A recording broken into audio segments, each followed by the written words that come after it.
welcome to the podcast, Amazing Tales About History, and I'm your host, Mike Allen. There have been thousands upon thousands of airplane crashes in U.S. history, but today we're going to focus on just two, both impacting New York City. Nearly 150 people were killed in these two separate accidents, involving both passengers and persons on the ground. Now, amazingly, two people survived, and we're going to have their stories too.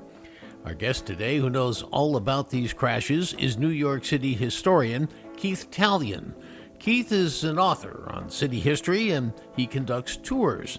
He's also host of the popular Instagram page, Keith York City. He's going to be along in just a moment with today's two incredible tales. This week's trivia question: there were two of them used as a signal. Why was that important? Stay tuned after the main program for the answer, because then you're going to know the story for next week's show.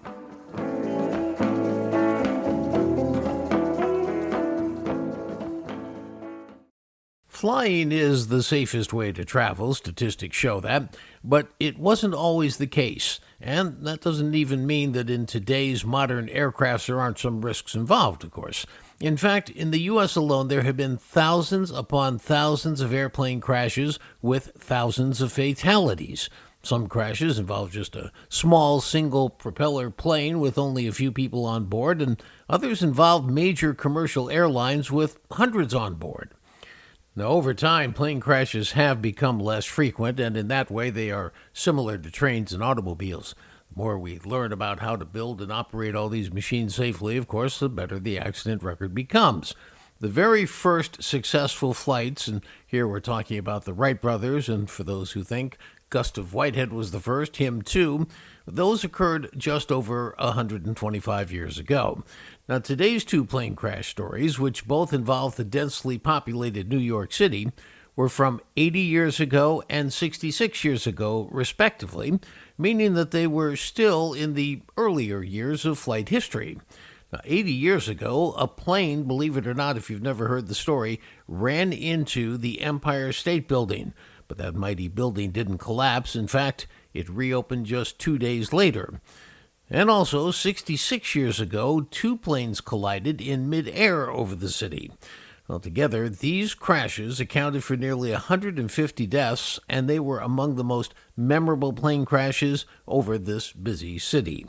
Well, here to tell us these stories is New York City historian, author, and tour guide Keith Taillon. So, Keith, today we're going to talk about not just one, but actually two spectacular plane crashes involving New York City. And I use the word spectacular advisedly. In this case, I'm using the actual definition, which is exceptionally dramatic. And I think that both of these cases can qualify as that. I mean, one is the plane that ran into the Empire State Building 80 years ago, and the other was a mid-air collision over Staten Island and Brooklyn 66 years ago. And I saw the picture when I was a kid of this plane stuck in the side of the Empire State Building, that it had just crashed into the Empire State Building. It was a foggy Saturday in July of 1945. And this is just, by the way, a couple of months, to put this in context, a couple of months before the atomic bomb was dropped on Japan. So this is a B-52 military plane. We're still technically in World War II. Pick up the story. What happened?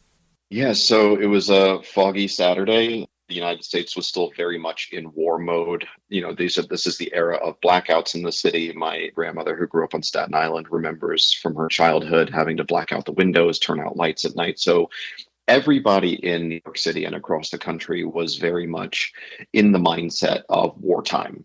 Even though we were near the end of the war, they couldn't have known specifically when the war was going to be ending. So everybody was kind of braced for the effects and the feeling. But what nobody expected was this literal collision of this relatively new technology of air travel. This bomber plane that was doing a pretty routine run up the East Coast got lost in a fog bank and crashed into the world's tallest building, which at the time was only 14 or 15 years old. So when you talk about a spectacular crash, there's really nothing more spectacular than this symbol of American wartime might, this bomber plane flying into the side of this, 1400 foot tall building that represented all the economic might. And so to have those two crash together in the middle of Manhattan, the most densely populated island in the country, one of the most densely populated in the world, was a really, really just jarring event. So essentially, what happened was a very seasoned pilot, Lieutenant Colonel William F. Smith, was moving his plane from point to point, and his goal was to get to Newark, the airport just across the Hudson River in New Jersey. But on this particular day, there was a really thick fog bank descended over the whole region. And what seems to have happened is Captain Smith got disoriented in the fog, got turned around amidst the skyline of Manhattan, possibly mistook the Chrysler Building for the Empire State Building or vice versa, and took a wrong turn thinking he was heading a different direction. But in meaning to turn away from the skyline, turned directly into the roughly 80th floor of the Empire State Building and crashed just smack into the center of the facade high above the city streets below. Now, he hit the building, the Empire State Building, between the 78th and the 80th floors, and the plane just sticks in the side, doesn't it? Right. So some parts fell down to the street, but there are these incredible photos of the aftermath where there's just this gaping, blackened hole in the side of the Empire State Building with visible remnants of the wing and the fuselage sitting inside the building. Because the Empire State Building is made of such robust materials, stone, really heavy steel frame construction, the plane basically just made a hole and then laid down in it and burned itself to a frame. What you end up with is this really dramatic image of this relatively new building. Again, the Empire State Building was only about 14 years old at the time. So this symbol of the 20th century and progress, with this other symbol of progress, American might, this military plane, just inserted into the side of it, basically. Now, you have a situation here where this particular day, July 28th, 1945, was a Saturday. So a lot of people weren't at work that day, were they? If there is a lucky aspect to this story, the lucky thing is that the Empire State Building, which would typically on a full work day have been filled with hundreds, if not thousands, of employees of dozens of different businesses and governmental operations across its 86 plus floors. But because it was a Saturday, there was a literal skeleton crew of people, elevator operators and doormen, and a few different companies that had a few employees on site at the time. So what could have been a much, much deadlier disaster was actually pared down to a tragic minimum. So in total, 14 people died, including this pilot, Smith. There was a guy named Albert Perna. He was a Navy machinist, and they didn't find his body for a couple of days. Why was that? The plane partially severed the elevator shafts of the building. So this gentleman from the plane, actually his body fell down the elevator shaft. And so he wasn't found until cleanup got underway, significantly after the crash itself. And one of the amazing parts is that this B-52 bomber did not have any bombs on board at the time, which was very lucky. And because it was near the end of its flight, and we think about these things because of 9/11, its fuel tank was relatively empty, wasn't it? Correct. Because they were nearing approach to Newark, there was a minimum amount of fuel left in the tank. And because they were just doing routine trial runs of the plane not heading to or from any kind of a military front, the bomber was as empty as it could have been, which is part of the reason why the Empire State Building was left so relatively unscathed considering what happened. It was because there was no real explosion. The fire burned out relatively quickly. There wasn't this added amount of literal fuel on the fire that could have made this a much more horrific event. 20-year-old Betty Lou Oliver. Now, we're going to go into her story, the survivor. This was going to be her last day on the job. Tell us about that. Yeah, she was about to get married. She was in this position working as an elevator operator at the Empire State Building, which itself was an interesting thing because typically a job as an elevator operator in the 1920s, 30s, 40s, this would have been a job held by a man. Typically, it was a much more binary stratified workforce, and someone like Betty Lou typically wouldn't have been working as an elevator operator. But with this being the era of World War II, most men who ordinarily would have worked that sort of a job were on the front or in various theaters around the world. And as you said, it was meant to be her last day. She was due to get married. Her fiance was returning from the front. And so it was meant to be a very, quiet but momentous moment for her. And unfortunately, what happened was when the plane hit the Empire State Building, she was thrown violently from the cab of her elevator onto the floor of one of these upper floors of the building. She suffered some minor injuries. And when rescuers began to go through the building, combing through to find victims and survivors and people who needed help, they found Betty Lou Oliver with some minor injuries, but just enough that she couldn't make it down. So they strapped her to a gurney, loaded the gurney onto one of the seemingly undamaged elevators, and sent her down toward the ground floor. But what nobody could have known is that when the plane hit the building, it partially severed the cables of this other seemingly undamaged elevator. And as Betty Lou began to descend around the 75th floor, the cables snapped, and the elevator in which she was strapped to a gurney began to plummet down the nearly 1,000-foot remainder of the tower. Again, if there is luck to be found in this, Betty Lou actually survived the plummet. They think it was a combination of, one, the broken cables from the elevator coiled up at the bottom of the elevator shaft, providing a sort of spring or cushion, and two, because it's a small old-fashioned elevator that was fit very snugly into the shaft, as it descended, it created a sort of air pocket below itself. So ultimately, while Betty was horribly injured in the fall, she broke her back, she survived and was able to recuperate over the following, I think, 8 months before she was able to walk again. Let's move on now.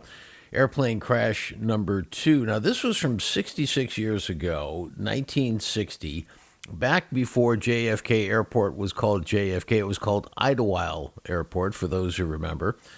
And this one was much more severe in terms of fatalities. I think 133 people killed and all. Set this up. It was a Friday morning and 2 planes coming into New York. What happened? The concept of air travel was still a relatively new thing. It was still relatively common for planes to crash or have really terrible turbulence or have to go through emergency landings.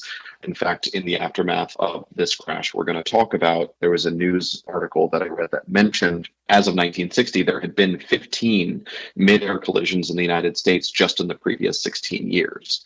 You know, it was still very much dependent upon the weather. It was still very dependent upon machine failure, human error, and getting a plane safely from point A to point B very much depended upon the quick thinking and skill of the pilots at the helm, and honestly, just a lot of luck. LaGuardia had only opened in like 1939. Idlewild, later JFK, had only opened the 1950s. You had Newark over in New Jersey, which is the oldest of the 3 regional airports, having opened in the 1920s. In this case, in December of 1960, it was a Friday morning. 2 planes were on approach to 2 different New York City airports. There was one plane heading from Chicago O'Hare to Idlewild or JFK, and another plane on its way from Dayton, Ohio to LaGuardia. It was a hazy day. It was relatively early in the morning, and midair over the east shore of Staten Island, these 2 planes collided. The TWA plane broke up midair, and pieces of it and its passengers unfortunately rained down over an Army airfield in the middle of Staten Island. Fortunately, there were no fatalities on the ground from that crash, but everyone on that plane perished. As for the United plane, however, it came through the initial crash relatively unscathed, except for the obvious problem that it had lost an engine. And so it continued to sort of glide north past Staten Island and bank to the right over Brooklyn. The obvious logic being the captain was probably going to try to limp the plane along to one of the landing strips, either at Bennett Field or Idlewild or even LaGuardia, just wherever they could get safely to the ground, but didn't make it, and ended up crashing into a densely populated, densely built up neighborhood of Park Slope in Brooklyn. Now, this was middle of the morning, so kids would have been at school, people would have been going to and from work, they would have been just kind of getting their day started if they were at home. And suddenly you've got this massive steel body of an airplane crashing right into the middle of this neighborhood, shearing the roofs off some buildings, setting about a dozen buildings on fire, raining debris and oil and everything else down onto the people on the street. It was a horrific scene both on Staten Island and in Brooklyn. And again, you've got, as you said, this kind of spectacular juxtaposition of the realities and density of urban life, the biggest city in the United States, one of the most beloved neighborhoods in Brooklyn, their normal morning being rent apart by this sudden explosion of violence. You tell this story of the only, I believe, survivor off that United plane that crashed in Brooklyn being an 11-year-old boy who was, coming from Chicago, as you say, to New York City to spend Christmas with his family. What happened to Stephen Baltz? Stephen Baltz was both lucky and unlucky in that he didn't ultimately survive long term, but he was the only survivor out of both planes. He was lucky enough to have been thrown free of the crash and land in a snowbank on the side of the street. And so he was found alive, conscious, coherent, speaking by people. He was taken to a nearby hospital where nurses and doctors tried their best to make him comfortable. He seemed to have come through relatively unscathed and was heralded as this miracle of this crash, that there was this young boy, he was 11 years old, almost 12 at the time, and he was able to communicate. One of the nurses later remembered that she was very taken by the fact that, despite being so horribly injured, all he kept asking for was a television. He just really wanted to watch television from his hospital room. Despite all of this press attention and the seeming miracle that he had survived this unsurvivable disaster, what the doctors and nurses didn't realize is he had actually aspirated or breathed in burning jet fuel, which had burned a lot of his internal organs. And so there was really nothing anybody could do to save him, and he died a day or two after the crash. Stephen Baltz passed away just 1 week before Christmas, the holiday he had flown from Chicago to spend with relatives in New York City.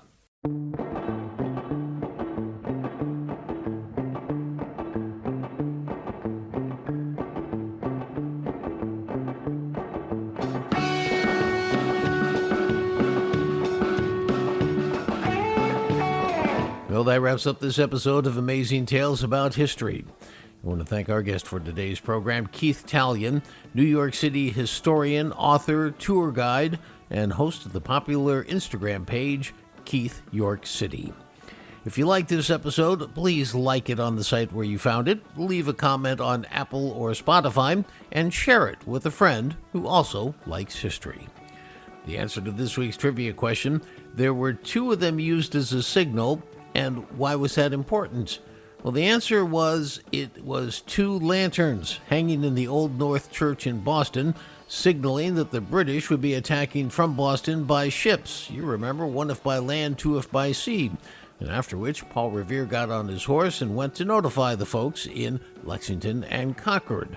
Well, next week on Amazing Tales, a discussion with Paul Revere. That's right, Paul Revere, the third, a direct descendant of the original Paul Revere and a board member of the foundation that runs the Paul Revere House in Boston, and that is that city's oldest remaining standing structure. You won't want to miss this interview. Amazing Tales About History is a production of True North Associates, LLC. This is Mike Allen. Be safe and stay healthy.